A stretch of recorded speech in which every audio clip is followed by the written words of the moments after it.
Mm, mm.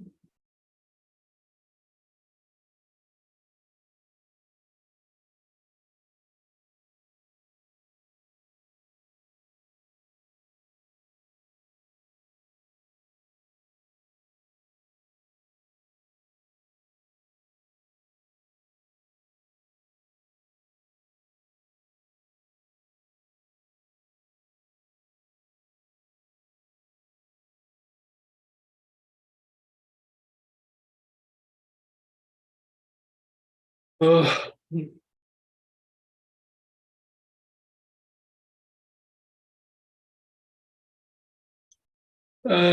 Crap.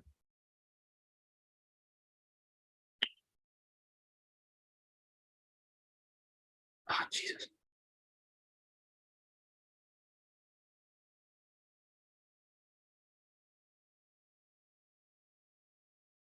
Okay, welcome back, everybody, to another episode of the Sideline. My name is Rishioza. Asher will be joining in a minute, um, but I guess I will get this started right now. Nuggets, a tough week this week. They only had they had 4 games. They only go 1-3 in those 4 games after they had won 9 straight, and they had won 15 straight at home. They go on a road trip. Tough end to it. They were missing guys on one of the games, the Milwaukee game. I don't really take anything from that, but either the same with the OKC game. Missed a lot of free throws. Jokic and MPJ weren't playing. But this game, big game. This is a game that a lot of people have been looking forward to the entire season, especially me. I got the Jokic jersey on. I was looking forward to everything, but you know, Philadelphia took it. They definitely outplayed Denver in the second half, and that's just the way that this game played out. So I guess we'll go. Just this game was bad. I will say this was a bad Jokic game. I know Jokic doesn't really care about these the MVP narrative or the one-on-one matchups. I know Joel Embiid does because he talked about it earlier. He said, or I don't know if it was a direct quote from him, but Ramona Shelburne was like, "This is like the Super Bowl for Joel Embiid," and he played like that today. He really took this matchup personally, and Jokic didn't. And I think it showed in their aggression. It showed in the way that they played, um, and um, and yeah, that's just the way it played out. Denver was up 15 at halftime. They really had this game in the bag. They were up 15 pretty late in the third quarter too, and then Philadelphia went on a 14-0 run, even going into the fourth, that extended, and that really changed the game right there. Um, but Joel Embiid, man, that guy is ridiculous. He is so good. And I will talk about, when Asher gets on, I think we'll probably both talk about the coverages that Denver had, because I didn't really like the way that they were guarding him. I thought that they just let him open too much. They were playing way too much one-on-one. Um, but I'll get into that later when Asher gets here. But I mean, he's just a ridiculous player. I mean, his playmaking leap this season has taken a huge leap. I mean, 47 and 18 with the 4 assists. He did have like 6 turnovers or something, but you have 47 and 18. It doesn't really matter. I mean, he just took it to Jokic. He played like the best player in the world today. And there's nothing there's nothing you can say against that. He completely outplayed Jokic today on both ends of the floor. Jokic just did not have a good game. He just didn't have a good game whatsoever. And once again, when Asher gets here, we'll talk about it. But yeah, we'll talk more about that. We're going to talk about championship weekend as well. Really excited about that. This is going to be a great weekend of games. These 2 games are going to be great. Burrow versus Mahomes, I'm super excited for that. And also this Philly 49ers game. I feel like it's been like a crash course for these 2 teams the entire season in the NFC to meet at this point. So super excited. Super excited to get that in. So I guess I'll go into what I think Jokic could have done better in this game. I did not like his aggression at all. I really thought it was I really thought that he could have been a lot better in this game. There was a stretch in the third. I mean, the first half I thought he played great. He had 16 and 5 or something. He was shooting well from the field. He was playing good defense on Embiid. I actually thought in the first half. But in the second half, he completely took his foot off the gas and he started passing way too much. They switched up the coverage on him. They first half they had Embiid guard him pretty much one-on-one, or they would help from the weak side with a double team if they had to, which is pretty standard coverage on Jokic. But what Philly did is something that Utah used to do a while ago, and Utah really it worked a lot when Utah did it. So when Utah used to have Derek Favors on their roster, they would have Favors guard Jokic one-on-one, and they would have Rudy Gobert clog up the passing lanes, clog up the paint, and be the help side defender. And Jokic really struggled with it. Once they got rid of Favors, once Favors left, Utah still kept doing that coverage, except they would have to do it with a much smaller guy. They would do it with Royce O'Neal or Bogdanovich or some other guard. And it wouldn't work obviously because it's Jokic is way bigger and he got a lot better.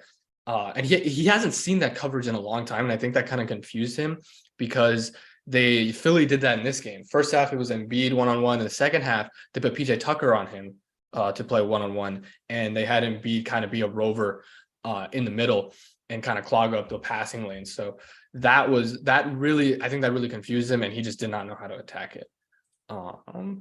Here is Asher. If you can connect. Hello. Oh, What's how's up? it going? Well, not great, probably, but I am live. I'll say like okay, when it started. We're like 5 minutes in, perfect, cool. but yeah. What thoughts on the game? Man, just frustrating because the first half the Nuggets looked amazing. Um, shot outstanding from three, 73 points. Jokic was good in the first half. I thought he outplayed Embiid in the first half. Clearly, that was not the case in the second half. But yeah, they looked phenomenal. And then the third quarter came around. Sixers, went on a little run to start, but then the Nuggets answered. And then when they went to the bench, and Jamal was kind of leading it, I thought he was terrible at the end of the third quarter. Philly went on a 13-0 run in the last like 2 minutes to close the game to within 3, and then Philly at home, they're going to get momentum, and Embiid caught fire. Obviously that's what happens with terrific scores.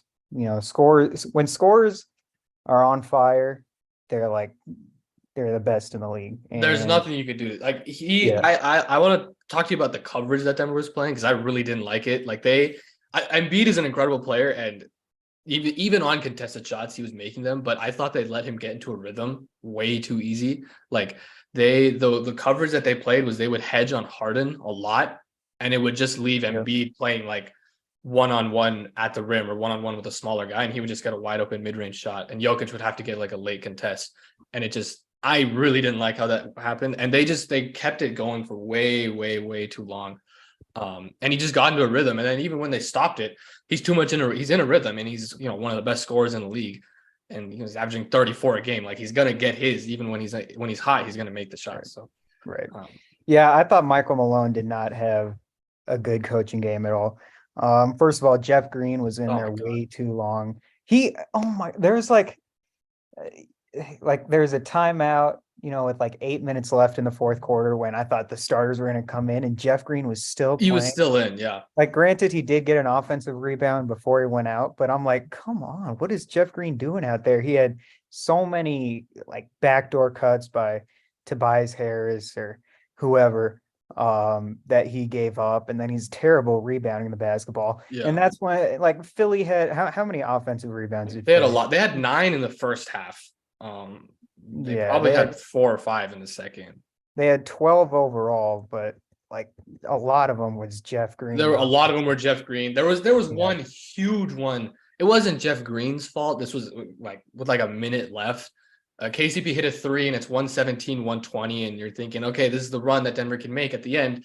And then Embiid misses or Harden misses like a crazy three. But then PJ Tucker comes flying in from the weak side and no one boxes him out. Yeah, And that was the dagger right there. that was the That was, dagger. I think it was Jamal. It was Jamal's man. Yeah. I didn't think Jamal had a good game. I did Jeff Green. I have been like an avid Vlatko supporter for a while. But this season, I don't know how you can continue to play Jeff Green. I like objectively, I think Vlatko has been better at probably everything. He's been a better shooter, he's been a better rebounder, he's been a much better defender.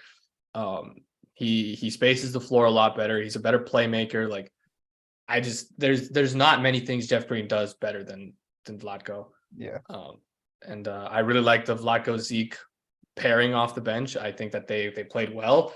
I understand that Jeff is the veteran and you got to, give him just like the seniority and play him if he's healthy. But I think it's time to make the change. I think Jeff Green, even last year, like he wasn't great. I think his stats were definitely inflated just by playing with Jokic. And, he has these moments, he has these games where he's great, when he's making threes, when he's driving to the rim and playing well, but most of his games look like this. And I think it's probably just time to make the change and change the rotation. Yeah, the bench overall was pretty horrible. I didn't think Bones had a terrible game. I mean, 5 missed 3. When you go 1 for 6 from 3, it's pretty hard to have a good game. But he was cut into the basket and made some plays, some playmaking plays, 0 turnovers. Yeah. But I thought his first half was really good. Yeah, I agree. He's not completely, but he's kind of changing his game, I've noticed a lot the past few games, really trying to make more like winning plays instead of these step back threes, which I kind of wish he would go to a little more, because he makes a lot of those step back threes and he's kind of completely stopped doing that. Like I think Malone and whatever, they just want him to play a little differently. And he's showing that, and I think he could be, if he gets his shot back, because he's so streaky. He's just in a shooting slump. But if he gets his shot back, I think he could be a better player at the end of the season than he was in the beginning of the season by a lot, because beginning of the season, score, and he would have these great games, but then he would also have these terrible games where it's like Bones needs to get out of the game immediately. But now, like, even his defense the past few games has been better. It's been a lot better. I thought his defense today was fine. Yeah. I thought he was gonna I was saying it out loud. I was like, oh my God, he's gonna get abused by Maxey. But I thought, he did a good job switching, he did a good job covering, getting back. I thought he did fine. And he's in trade discussions, and I don't know if you want to get into that, but we definitely can. Yeah, I mean, Bruce Brown, he was horrible. Yeah, Bruce had a tough game. Like, just that foul at the end of the third quarter. Oh, that foul at the end of the third. Like I like a lot of people, Nuggets fans on Twitter were like, Jokic does that all the time and he never gets 3 free throws. And it's like, okay, well, Jokic makes it obvious that he's trying to draw the foul. 1. 2, that was a foul. Like, it was a shooting. He was shooting. And 3, why is Bruce Brown even, like, Jokic was already there. There was no reason for Bruce Brown to even come. I mean, there are like 3 people around. It was Bruce Brown, Jokic, and someone else. Yeah. I mean, they're just momentum flipping plays. I remember Jeff Green got a defensive rebound and threw it straight to Thibault. Yeah. There's that Niang 3 at the end of the shot clock.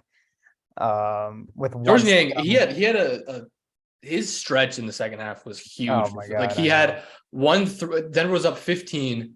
Bruce Brown misses a wide open 3 to push it even further. And then Niang banks in a 3 from the corner.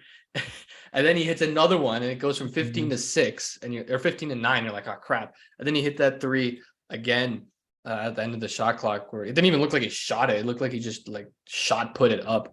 It was very odd. annoys me a lot because He's he's annoyed me good. ever since the Jazz. Ever It's just since because the he's like good. Like they like he just yeah. he's always open. He's a good shooter. He's like a good defender. He's just solid, but it's Oh just yeah. annoying.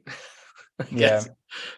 I But mean the bench flipped the game. The bench mhm. um and Embiid, like Embiid Yeah, was plus 14, but the rest of the starters not great. And then their bench, Maxi plus 14, Niang plus 12. Thibault was great on Murray, yeah, especially in that third quarter. He completely yeah. shut Jamal Same with down. Melton. They really Melton Yeah, and Thibault really did not let Jamal get into a rhythm at all. yeah, Um, and I think that they all rested in Milwaukee. Everyone rested there. I don't have any takeaways from that game because that was just a punt. But this extended break probably just lost them a lot of rhythm. I mean, they were playing almost every other day. Then they go back to back, and then Jamal hasn't played since Tuesday. Jokic hasn't played since Tuesday as well. Like I just think they just lost a lot of their rhythm because of this long break, hmm um, which really sucks. Schedule makers have been awful for like most teams in the yeah. NBA I know. this I season. mean, it's terrible. It's like, I mean, it's really hard to obviously schedule 82 games, but to have like Denver playing New Orleans and then you go to Milwaukee on a back to back. Mhm. What is that? That's Yeah, I just mean that Milwaukee game should have been on Thursday. It should have been a yeah. TNT game, and it should have been the marquee matchup of the day. So the Mhm. last two guys to win MVP in the last 4 years, and you don't market it at all properly. That's just really bad. Yeah. In terms of Denver, I don't think this week has been weird because Jokic and MPJ haven't played a lot this week. Um, Obviously, there was the game in Milwaukee, which there's no takeaways from that aside from the fact that Denver has good depth. Cool. But I think this game shows like a little bit of flaws. Like I'm not concerned about anything. Only thing I'm concerned about is if Malone is going to keep playing Jeff Green, and if Yeah. they are going to keep playing Jeff Green, if they're not going to make a move to go get a center, because I do like Jamal, Bones, and Bruce. Normally they play great together. Today wasn't one of those days, but normally they play great together. But those guys aren't good rebounders. They're 6'4" and under guards. And Mhm. Jeff Green isn't a good rebounder either, and that puts way too much pressure on Zeke Naji to Yeah. rebound the basketball. Yeah. So if you are going to play Jeff Green, what are you going to do? Are you going to trade Zeke and get a legit backup center? Are you going to trade Bones and get another wing to help out? Like, what is going to happen? That's my only real concern with the team right now. But aside from that, I mean, they've played so well over the last month. A couple losses. They should have beat OKC if they just made free throws. If they were healthy, they beat them pretty Yeah. easily. Same with Milwaukee. I think if they're healthy, they beat them. The fact that it was like an 8-point loss with Yeah. 4 starters out is Yeah. crazy. I think if just one of Porter, Jokic, or Murray in that game played, just with the way Denver was struggling so hard to score, Mhm. I think they win that game. But yeah, you're right. The bench, like Jeff Green getting 19 minutes, I just don't understand. Yeah. And then that I guess could lead us into Bones Highland because that's really the only kind of guy the Nuggets um could trade away that has some serious value Yeah. to other teams. Yeah. He's the And only guy that they could trade away and not have to attach anything onto him to like yeah, actually get something substantial back. yeah. And like Jaden McDaniels is who I'm looking at. If you could get Jalen, I would trade Bones for or Jaden, whoever Yeah. the Timberwolves The one. Timberwolves one, yeah. Um, McDaniels, because he's a stud and would Mhm. bring some great length, defense, and rebounding to the bench, which is all desperately needed, especially with Jeff Green playing. I Yeah. keep harping on Jeff He, Green, but McDaniels, he's averaging 11 points, 4 rebounds, 2 assists, 52% from the field as a wing. He's shooting 38% from three. yeah, He's a great defender. 1 steal, 1 block per game. Um, I really like him. I don't know if Minnesota would trade him. I know that there was a rumor a few days ago about Denver being interested in Naz Reid, who I would also really like. And then the Jake Fisher article yesterday, I think, about Denver, gauging the trade interest on Bones. And in that article, it was said like in terms of potential suitors, Tim Conley is still known to be a big time supporter and big time believer in him. So I feel like there could be something coming with Minnesota, especially if Minnesota doesn't want to extend Naz Reid. I don't know why they wouldn't. But if they do want to do that, I don't know if I trade Bones just for Naz Reid, but if you could do Bones, Zeke, and a pick for like McDaniels and Naz Reid, I would highly, highly consider doing that. Yeah. Because that would drastically improve your chances right now. And this is kind of a weird time for us as fans because Nuggets haven't been this high as a contender pre-trade deadline ever, I don't think. Like, obviously there was a trade for Aaron Gordon, but that trade made Denver a legit title contender. I don't think that they were an actual title contender before that happened. And they didn't get that much time with them. And obviously the last 2 years, have been kind of a wash because of the injury. So this is the first time that Denver's been a legit title contender pre-trade deadline. So you're kind of just looking around seeing, okay, what is actually going to happen? What moves do you make to make the championship window legit right now? Or what moves do you make to maybe keep it open a little longer? Because Bones Highland is a type of player who can keep it open longer because of his potential. But do you want to mortgage that for making your opportunity right now be a lot more realistic? Yeah. That's just the issue that the front office has right now. Yeah. It's like the first year where you can kind of just, what is it? Just kind of redefine the roster or whatever, fix the little problems that the roster has, because you have, the stars set in place to win a championship. So however you can God, what is the word? However, you can like just perfect the roster, I guess, with the little blemishes that it like had. retool it a little bit. Yeah. And I don't know. I think I would do that. Just you have to go for the championship. This is your window. And this year especially, I mean, this is the most wide open I think the NBA has been in a long time.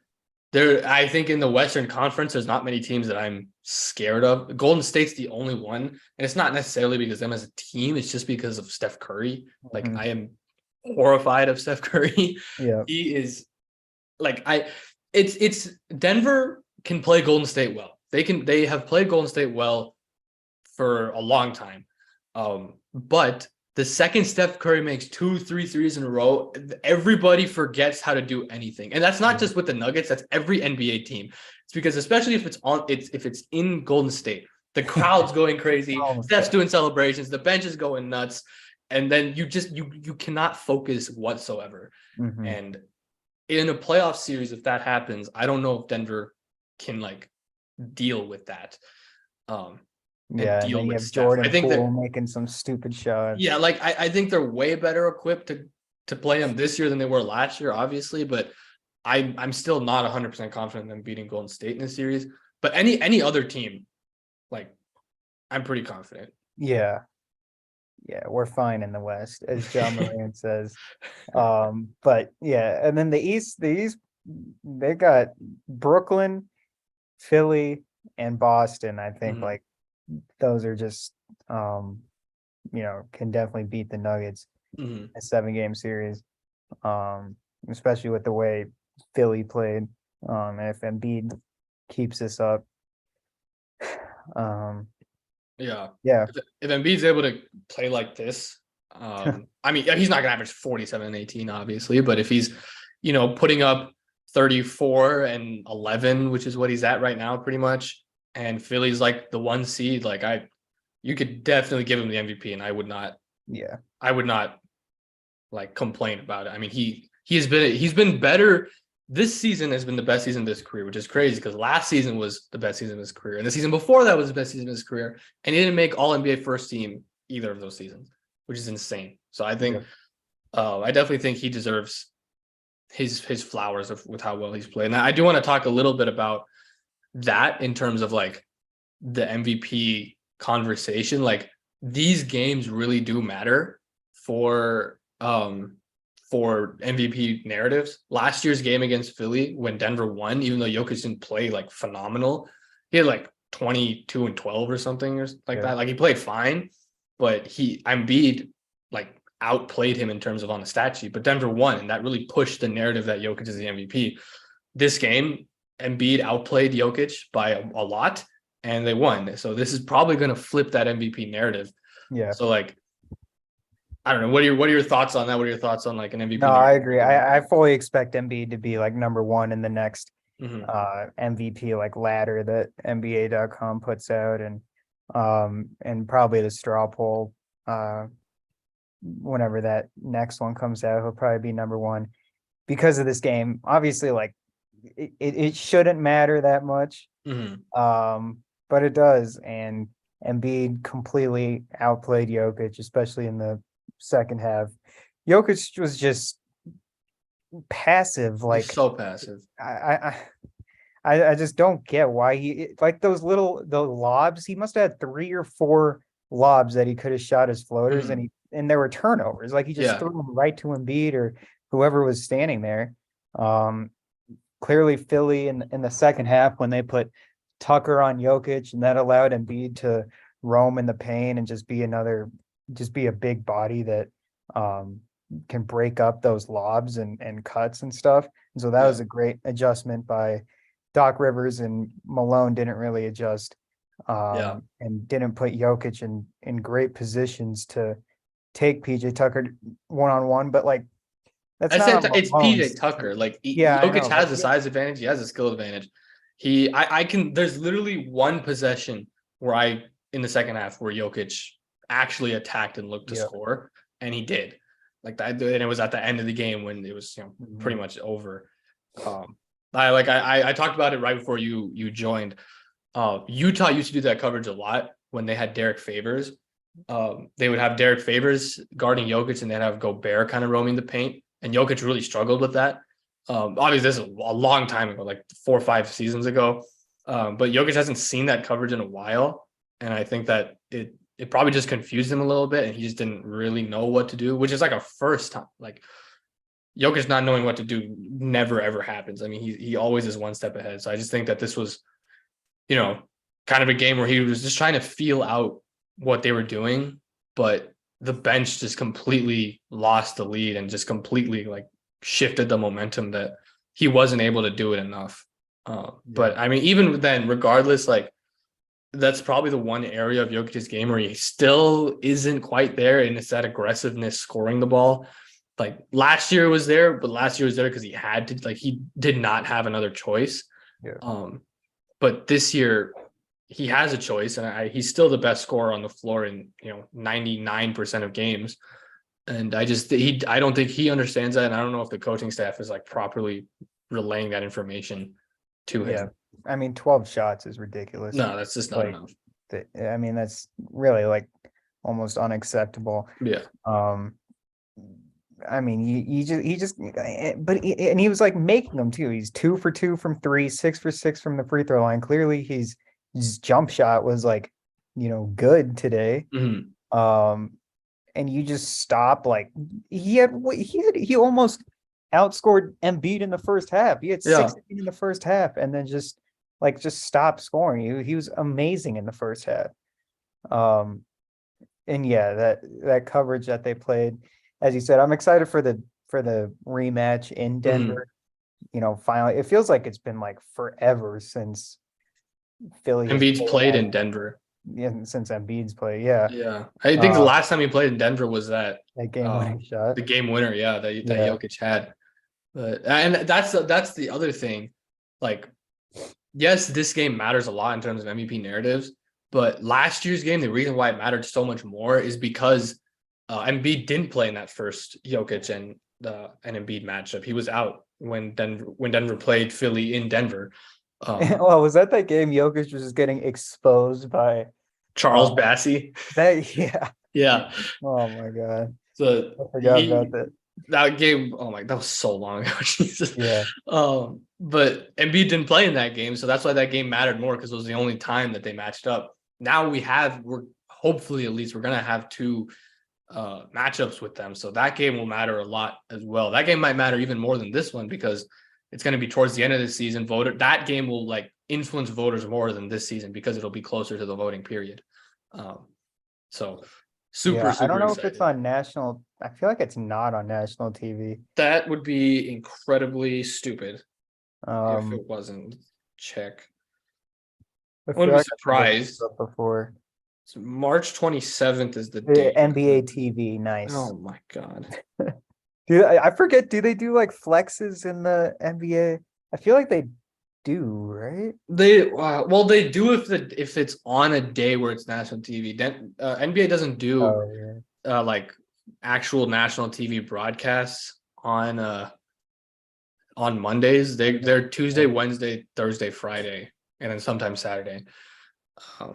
But because it's on but once again, that's the schedule maker's issue. This like you should know that. Schedule this game on a Tuesday, Wednesday, Thursday, Friday. Why are you putting it on the one day a week where it's not national TV? yeah. That's so stupid. But let's look at the national TV games the next day. Heat Raptors. Really? You couldn't change that? I know. Oh, it's Pelicans Warriors. That's fine. That's gonna be a good game. But Heat Raptors, really? And on the Wednesday, what are the ESPN games? Mavs Sixers. Okay, that's good. Timberwolves Suns. Come on.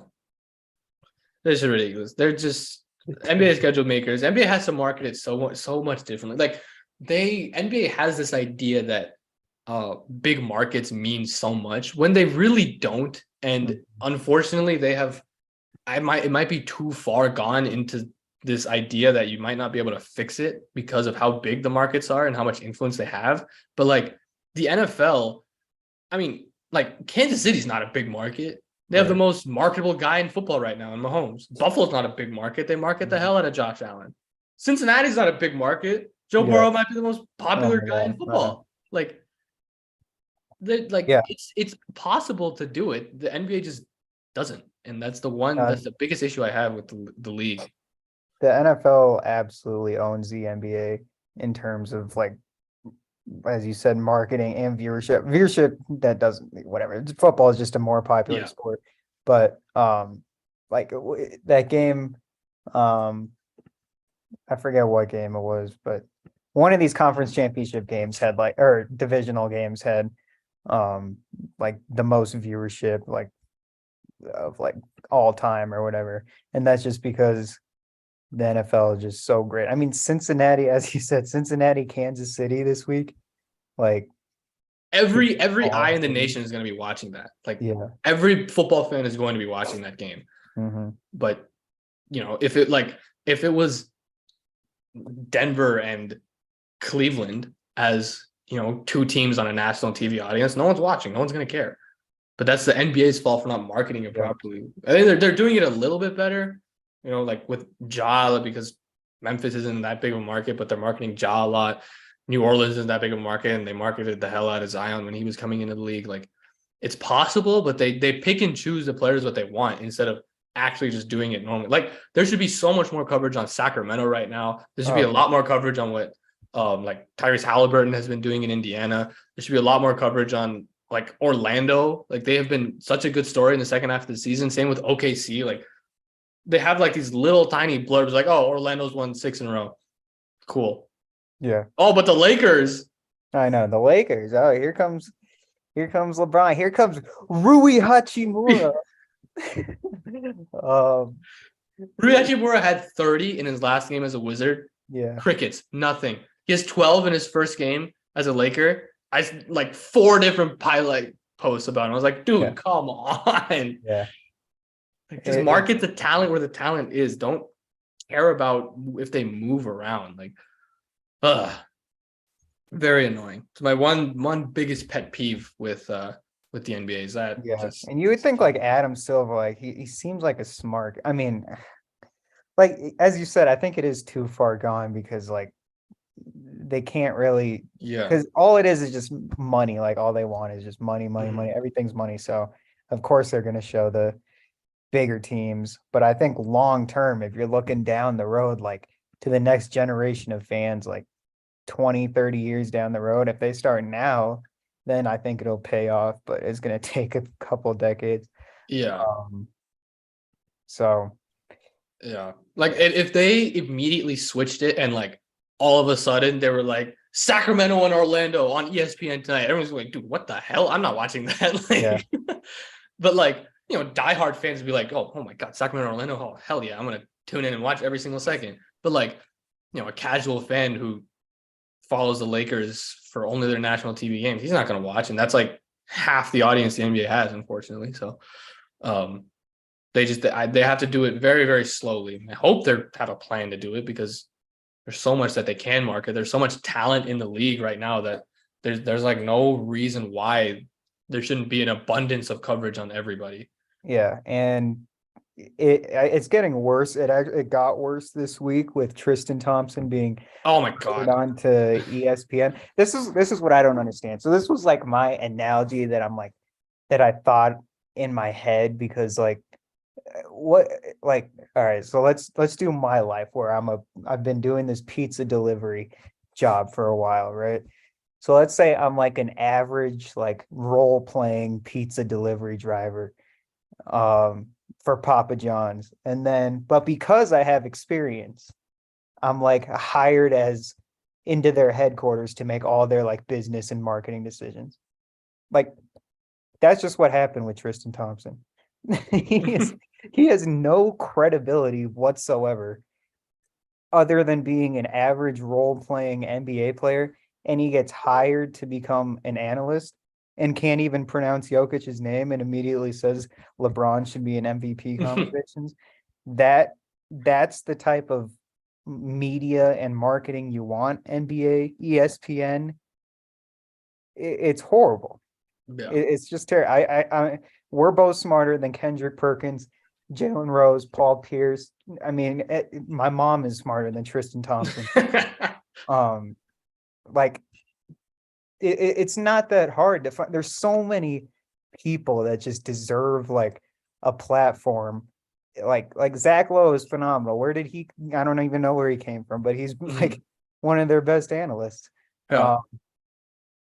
And like there's people out there. You can do that. There's the NBA University account on Twitter. He knows all this ball. There's Ben Taylor, the thinking basketball guy. Like if ESPN hired Ben Taylor, that would be the number one analyst. Like that would be phenomenal for them. The one guy who they have who like actually knows basketball is Tim Legler, and they just shove him on the midnight segment where no one with SVP, right? Yeah. And like he's the one guy who like knows the game, is able to break it down. That's why I love watching JJ Redick in his podcast, because he does that same stuff. And whenever he's on First Take or whenever he's an analyst on a game, I want to watch because he knows what he's talking about. He's like the one, his type of role player is the type of guy that they have to go after, not Tristan Thompson and Kendrick Perkins, like guys who made a living off of being smart, not guys who made a living off of just being athletic and fumbling their way into the NBA. Like, I mean, no offense to Kendrick Perkins and Tristan Thompson, but like they didn't get into the NBA because they were incredibly skilled. They got in because they were athletic and had a high motor, and that just born got like them into the league. Tall. Like JJ Redick was undersized for an NBA guard, but he knew angles, he knew how to shoot, he worked every day, and he was smart with every single coverage, and he knew how to manipulate a defense, and he uses that to talk about basketball. And like they have to target more guys like that. Like it's just so random. Like who even thinks of that? Like, okay, yeah, let's put Tristan Thompson on here. I mean, who even like what is like the process that goes on in like the hiring person's mind? I have no clue. And then like I don't know, like Danny Green just like shows up. He's like an NBA. Oh yeah, like randomly with like Windhorst and everybody. Like, okay, like Patrick Beverly just shows up because he can like talk and debate well. And it's so weird. The criteria that they have is so weird. It's like if you were going after like a marketable person, like Patrick Beverly on First Take makes sense from like a production standpoint because He's loud. He talks. He has a ton of opinions. And he's the type of guy kind of like JJ Redick, where he's undersized and he has to get into the NBA because of his smarts and because of like unique ability. But like Tristan Thompson, like what? He's not a marketable. Like the only thing he's marketable about is because he's cheated on his girlfriend a million times. Yeah. He's gotten caught. That's the only reason why anyone cares about him right now. He's not in the league. He's not playing basketball elsewhere. Like, what is the criteria to get on ESPN? I don't know. I don't know. And is it Tristan Thompson like submitting a request like, hey, ESPN, I want to be an analyst? Or is it like ESPN like reaching out to, it's got to be Tristan Thompson. It has to be. I want to be an analyst. But then why would you like say like yes? Like I don't know. Like, hey Tristan, sorry, we just don't have a spot for you. I mean, that's like or you can have an interview with Tristan Thompson and see how much knowledge he actually has. If that's what we're gonna have to do. If we want to get on network, we have to go through like 7 interviews that are like 2-month long process, go through TV auditions, go through like production meeting auditions, everything. But I'm pretty sure like, Danny Green, Tristan Thompson is like, hey, can I get on? Oh yeah, sure. I'm pretty sure that's just all it takes. And it's just, and I don't even know what the value of adding that is. Like, this is really bad. NBA needs to change it. He already has his own segment, like TT's.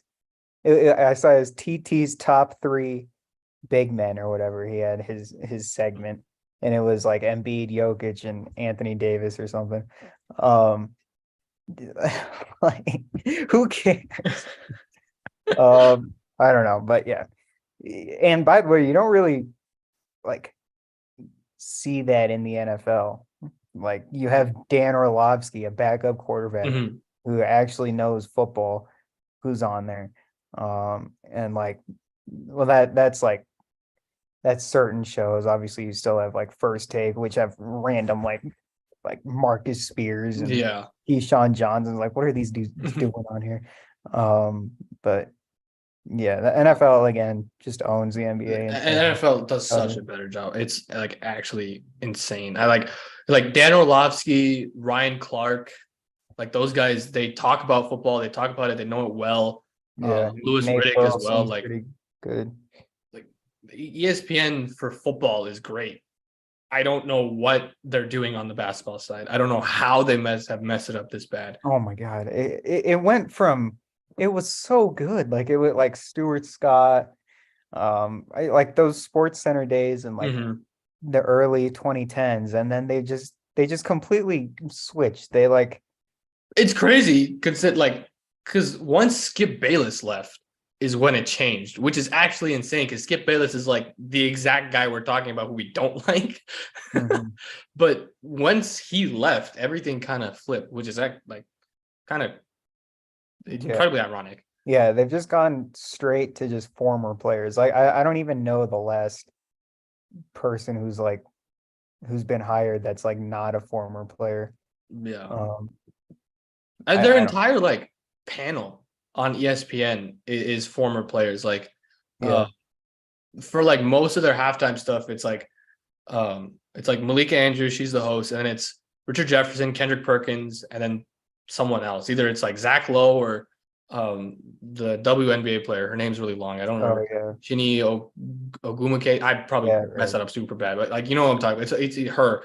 But like, they don't have like actual analysts, which is crazy because like, yes, these guys know basketball. Obviously, they have to know something about basketball to make it to the NBA, but they don't know how to talk about it.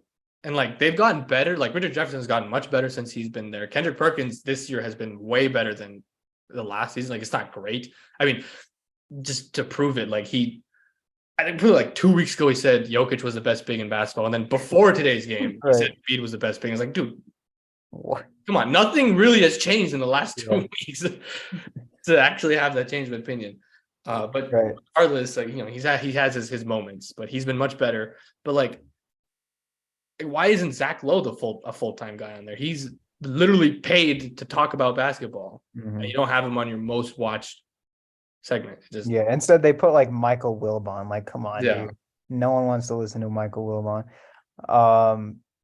And then TNT, like, that quartet is like legendary, but They don't really know basketball. they don't know any basketball. Shaq is horrible. I don't know how Shaq like became so popular I mean, obviously because it's Shaq, but like It's just because he's like that quartet is just so funny. Like that, it's not I even a know, yeah, basketball show. I personally do not watch right. NBA on TNT for any basketball related reason.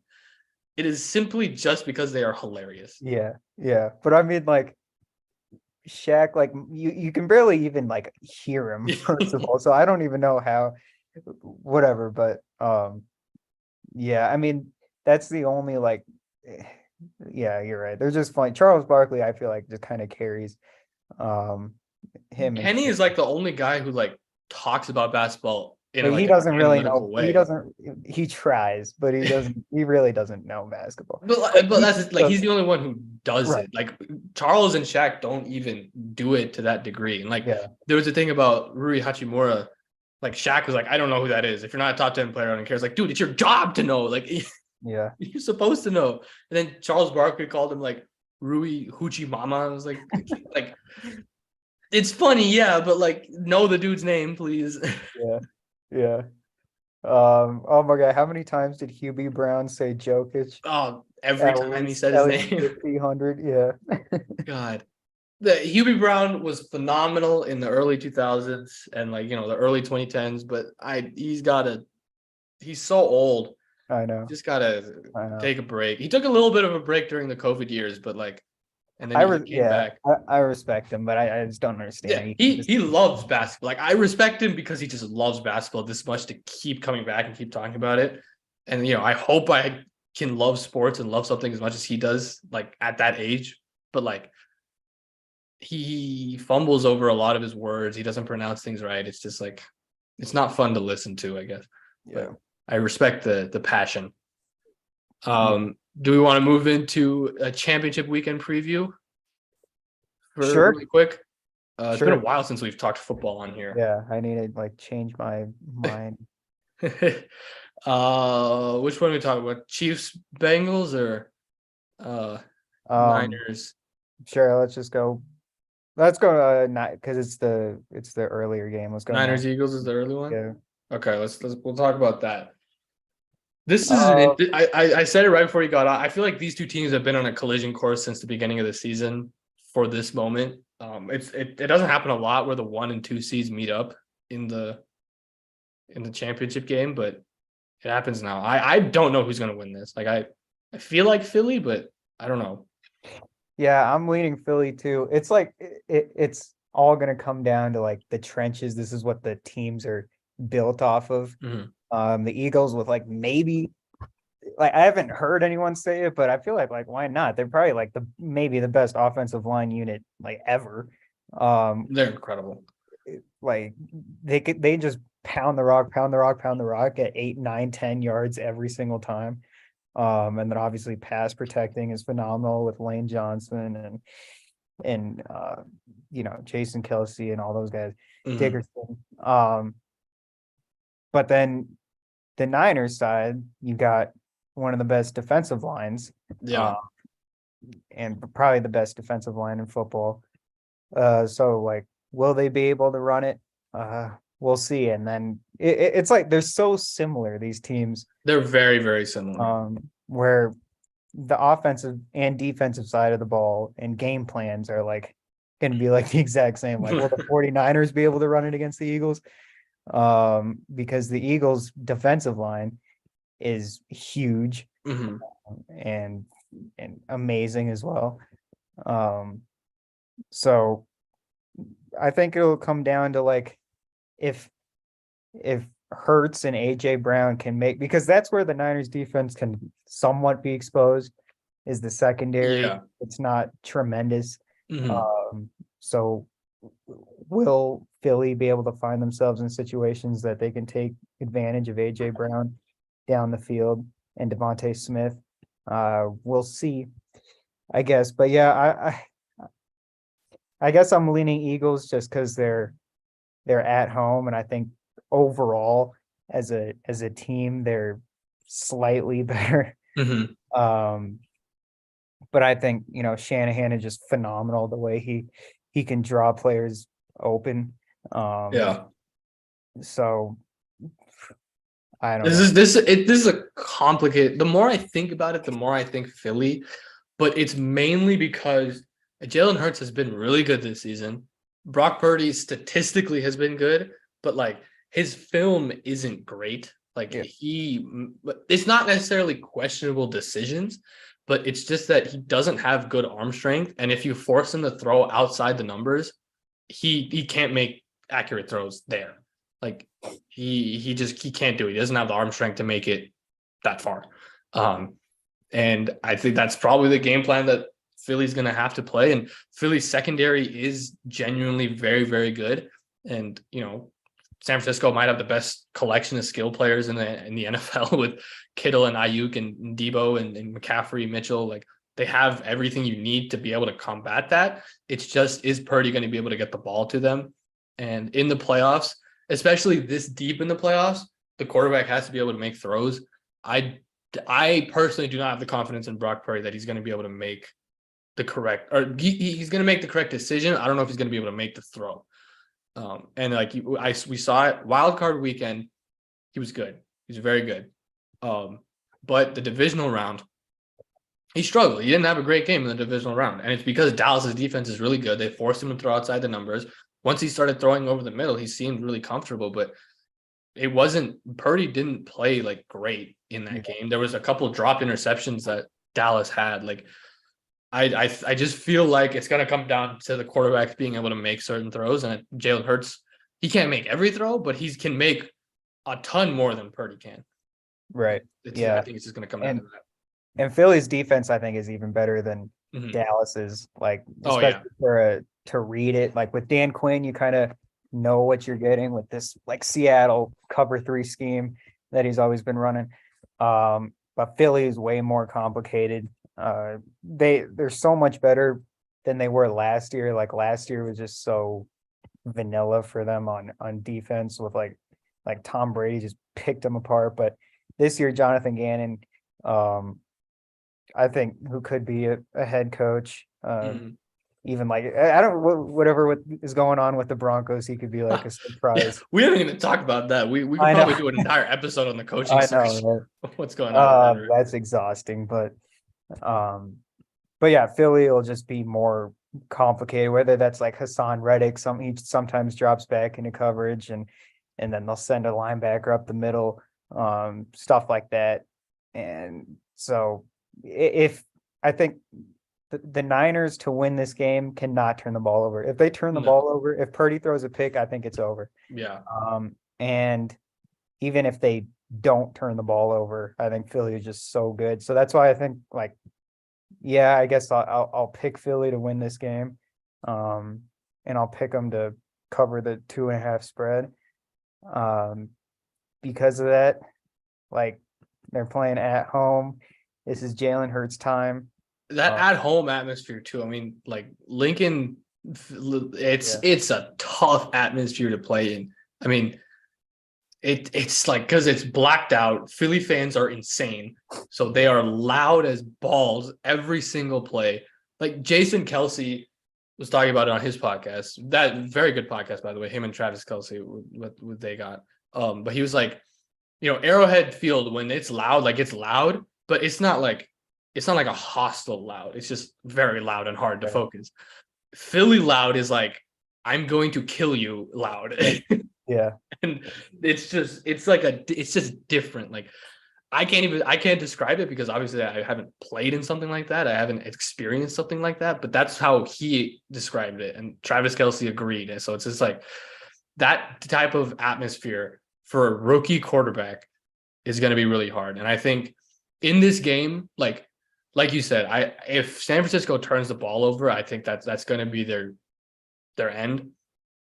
But even if they don't, it is much easier to expect perfection from an MVP candidate than it is from a 7th round quarterback who has shown his flaws in the games he started. So most playoff games are decided by who the better quarterback is. So I'm just I got to roll with Philly on that one. This next game, though, I'm excited. These are the four best teams in football. Like Yes, these teams all completely deserve to be here, and it's just absolutely. phenomenal matchups. Um, yeah, I this 100% agree. insane as well.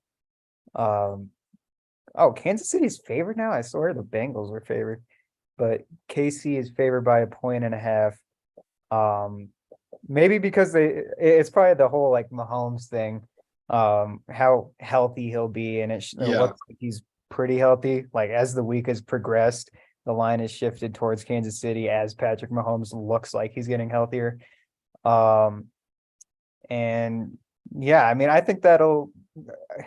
I don't know how much like of a factor Mahomes' mobility is going to be. I don't think it's going to be that much, because like week 13 against the Bengals, I think he had like less than 10 rush yards, and the Bengals in general, as we saw with Josh Allen, do a terrific job of Containing him. yeah, Yeah. of containing scrambling quarterbacks with Hendrickson, and those linebackers are so good, Oh my goodness. Wilson and Pratt. And then like even the secondary, like Eli Apple, is playing well. He's been good. Like Yeah, last year, he was getting burnt a lot, and like he was still talking, so it was funny to make fun of him. But now, like he's earned the right to talk because he's legitimately been good. Since Chidobe Awuzie went down, and Eli yeah, Apple stepped up, and he's been genuinely good. yeah. Mike Defending Hilton Kevin. is amazing Oh in my the god. slot. When he blitzes, oh my God, it's like I'm like just scared for the quarterback when he hits because he hits yeah, hard. yeah, yeah. I think so. I guess the biggest like factor in Mahomes's mobility is going to be like in the pocket. Is he going to be able to, you know, shift a little bit to the left and allow Kelsey to have an extra half second to get open, Mhm. and down the middle, and Juju and those guys. So I think that's where maybe it'll show up, and if Mahomes can, uh, if he's fine there, then Kansas City, I think, definitely can win. Yeah. Um, I'm leaning Bengals in this one. Uh, I don't know. I think. This is like a toss up because Cincinnati has played so well for so long. Like for legitimately like 2 months, they have been I mean, probably two the in a best team in row. the AFC. Like they have been incredible. Um, and like last week, or not, well, not last week. Well, oh yeah, last week. That was like when we said like legacy game is like a joke sometimes, but like last week was legitimately a legacy game for Joe Burrow. Like in the snow on the road, divisional round, you have to step up, and he did, and he played a perfect game. Like Mhm. that is exactly what they're going to need again. My only like thing is like all-time quarterbacks, which Mahomes is, all-time coaches, which Reed is, they don't like get owned by one team 4 times in a row. That just doesn't happen. Like I have a like 3 times in a row. The fact that the Chiefs have lost 3 times in a row to this team is crazy. 2 of them were in Cincinnati, which makes sense. I have a very hard time believing that they're going to lose to this team twice in a row in a championship weekend in Arrowhead Stadium. Like I don't think it's going to happen. If it does happen, this Bengals team is winning the Super Bowl because that is I like cannot comprehend Kansas City losing 4 times in a row to one team. Yeah, but man, the Bengals defense They're always good. shows up in the playoffs. They're It's good. such a big time, big moment defense Mhm. led by Lou, however you say his last name, but whatever. Um, the defensive coordinator, he's just been a genius, like drawing up all these different schemes, that'll like completely confuse Mahomes last year in the second half. Yeah. Um, and played well this year, week 13 as well.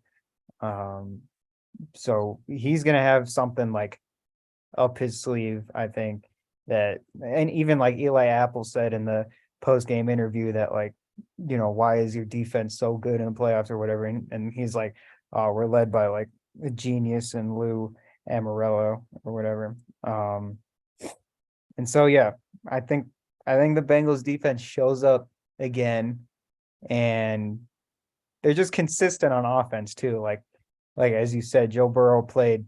He only had like whatever 230 something yards or something against the Bills, um, but that's still like he still had like a perfect game in there. Yeah, because like it was also snowing.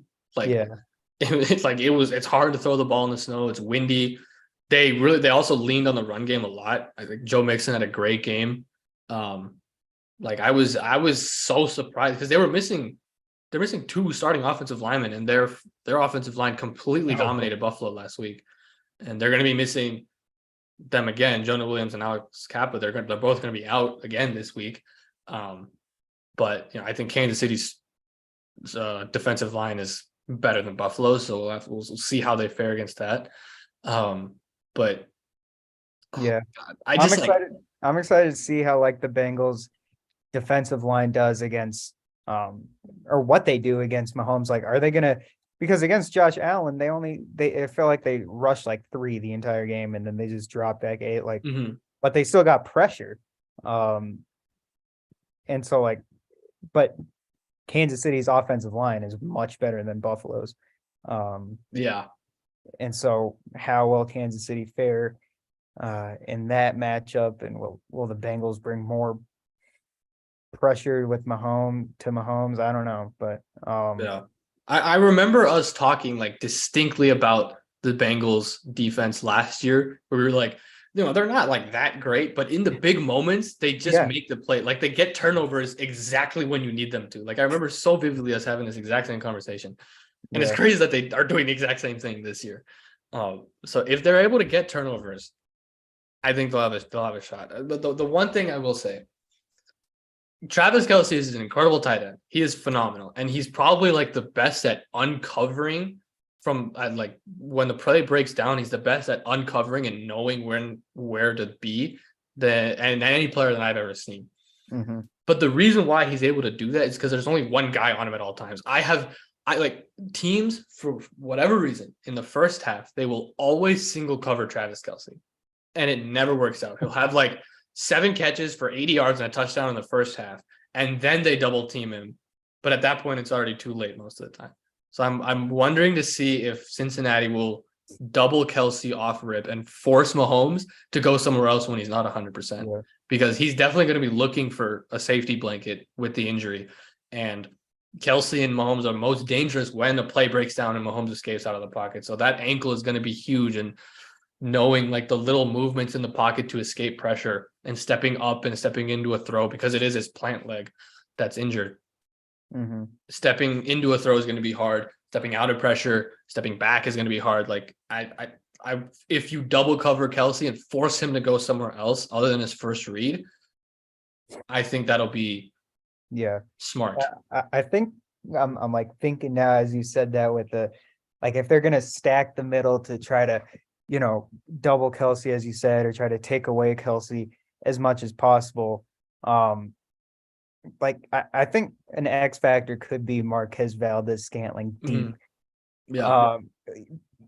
We haven't really seen like Kansas City and Patrick Mahomes, like since Tyreek Hill's been gone this year, they don't really go deep like at all. Like I feel like every throw is like within like 10 yards or 15 yards down the middle of the field.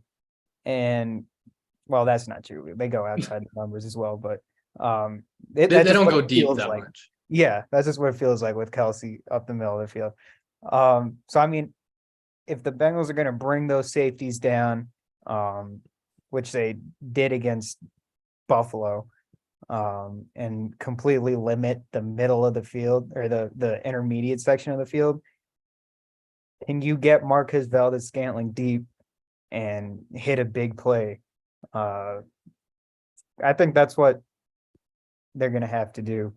Because Valdez-Scantling's like really the only guy on offense with speed, so that's why I say him. And he has like Tyreek Hill like speed. I mean, like his like foot speed is ridiculous. So he is the one guy that they can throw to. But I think you're right. Like that deep ball has to come into play. Because it will with the Bengals, they're gonna take shots to Jamar Chase. So I think they're gonna have big plays. And so can you get like a game flipping play like that? Because I think the Bengals are gonna make it could look like, oh, Kansas City's up like 10-0. They're kind of controlling the game, and then bang, Jamar Chase is like or T. Higgins is like a 50-yard catch down the sideline. And then the Bengals look like they're taking control, and then can Mahomes hit someone?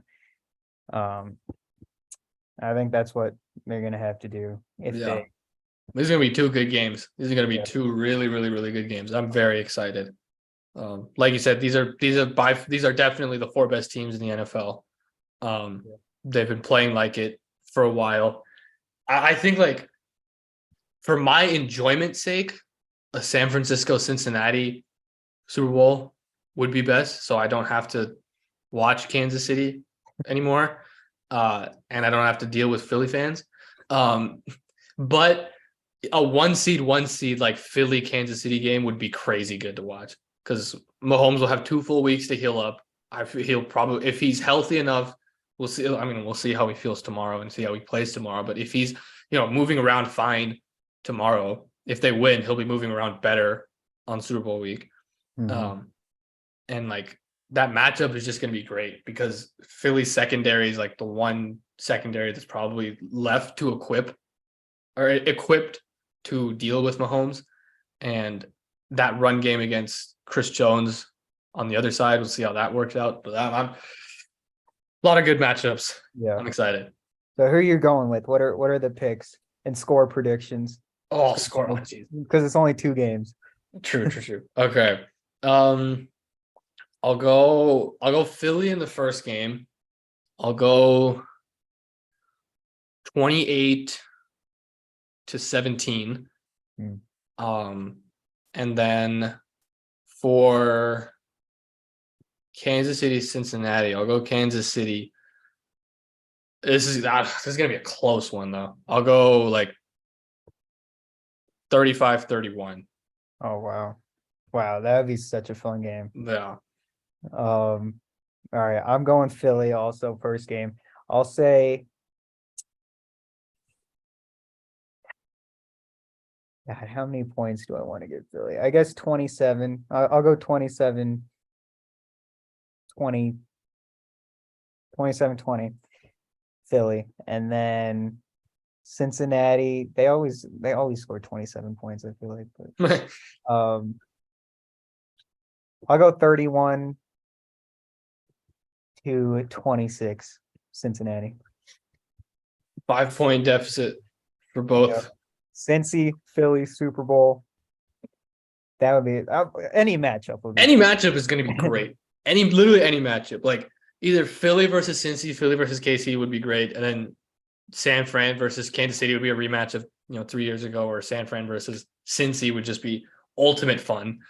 Mm-hmm. San Fran versus Cincy would be like last year. Last year was like the first year where I didn't actively have a rooting interest against a team. I don't know if I should say that. Like, I don't know. Philly fans have been experiencing too much happiness recently. They had today. They don't get tomorrow. Yeah, exactly. And they have the Phillies, and I don't know how the Flyers are doing, but I think not good. All right.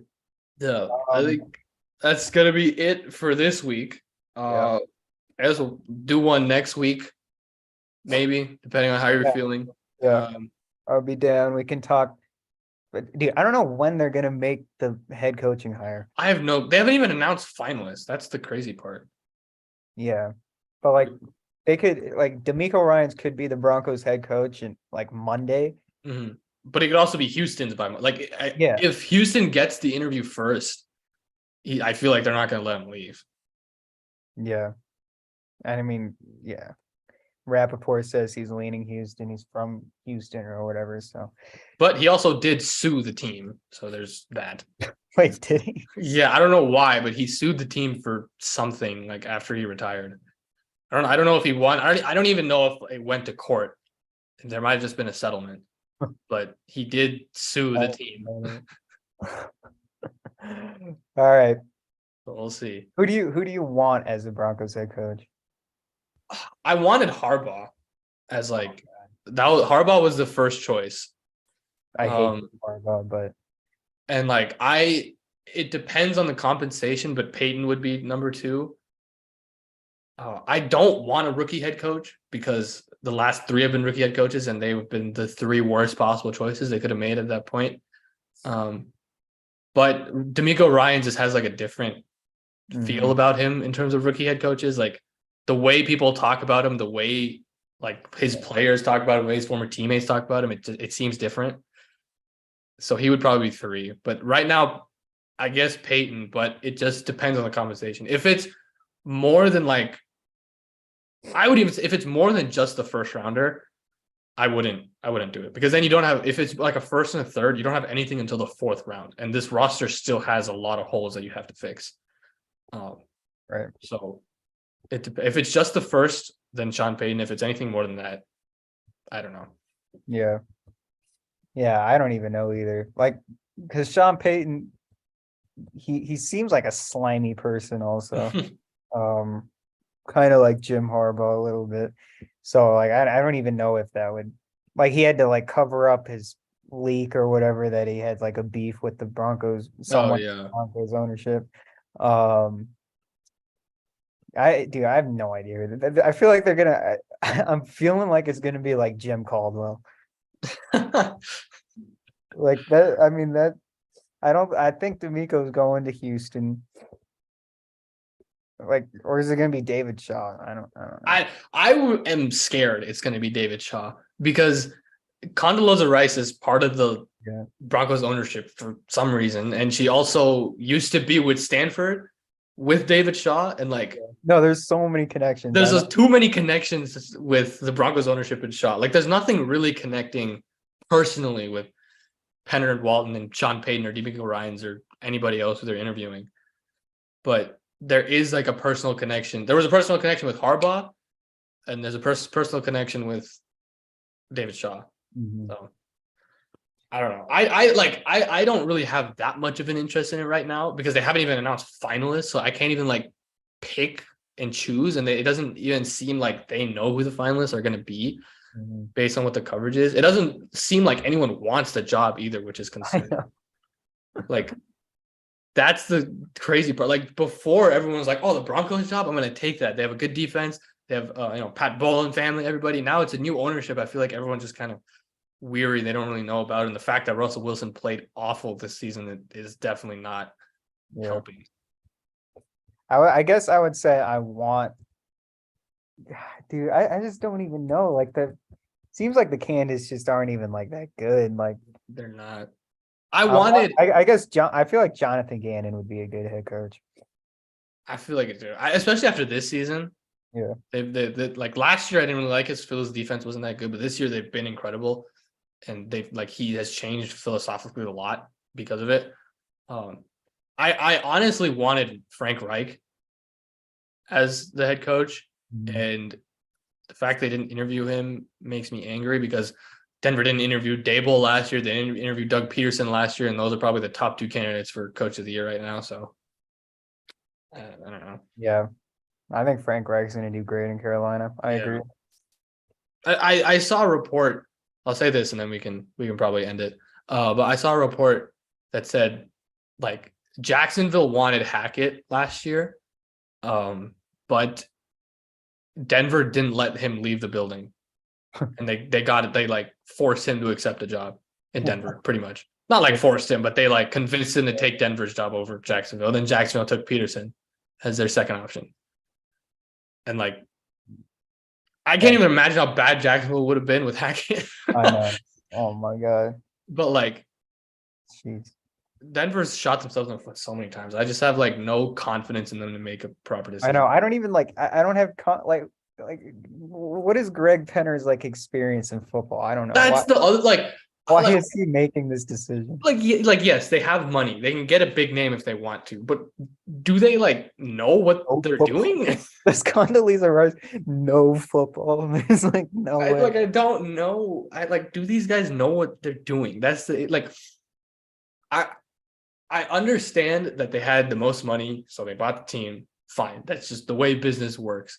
but I want an owner who like cares about football, not who just cares about making most revenue. Mhm. 'Cause that's definitely what the Waltons and the Penners care about. They like, yes, they care about winning and getting a championship, but the reason they care about that is so they can make more money because they know Denver's a huge football market. Like Yeah. if Denver gets becoming a football city like how they were in 2016, like they're gonna make so much money. Yeah, we should have Lewis Hamilton conducting this. The ownership group is so weird. I know. Why is Lewis Hamilton in there? I completely forgot. I'm just like I'm looking at Greg Penner's Wikipedia and it says like Lewis Hamilton was also part of the purchase. I completely forgot he was. It's Why? so random. So weird. When Condoleezza Rice was announced, I was like, huh? I know. Like I don't even know what her role in the government was. It was like, Yeah. she's like a political figure. Why is she an owner in a football team? That seems like it should be illegal.